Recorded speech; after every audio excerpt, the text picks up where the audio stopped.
Plus de 300 migrants ont été pris en charge dans différentes structures à Paris. Ce matin, leur campement de fortune dans le nord de la capitale a été évacué. Une mesure d'urgence approuvée par les associations, car ces hommes et ces femmes vivaient dans des conditions sanitaires déplorables avec des risques d'épidémie. Florence Trintignac, Yvon Bodin. Le camp s'est vidé en quelques heures. Il ne restait plus cet après-midi que des tentes, des couvertures et quelques sacs en plastique que les pelleteuses sont venues charger dans des bennes.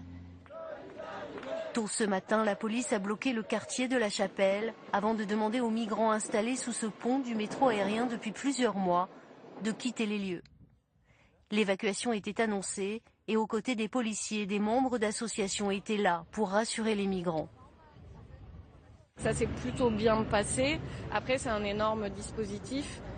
La seule question qu'on se pose, c'est pourquoi est-ce que les choses n'ont pas été faites plus tôt.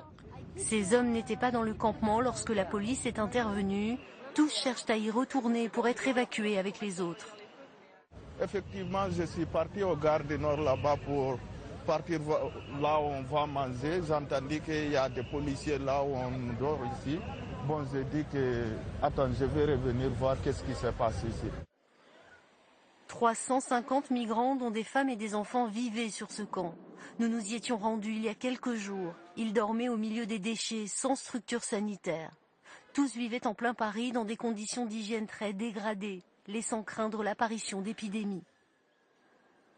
Il s'agit avant tout d'une opération et d'une évacuation humanitaire, sanitaire et d'accès aux droits des personnes qui se trouvent là, parce que il y a là un grand nombre de demandeurs d'asile. Ils vont ce soir enfin pouvoir dormir avec un toit sur la tête, se doucher. Sous les encouragements des riverains et des associations, les migrants ont quitté le quartier en bus vers des centres de logement. Pour installer, leur situation administrative sera examinée. Et à Calais aussi, les forces de l'ordre ont évacué aujourd'hui 2 camps tout près du tunnel sous la Manche. Cette fois, il s'agissait de mettre fin aux tensions et aux violences entre Soudanais et Érythréens.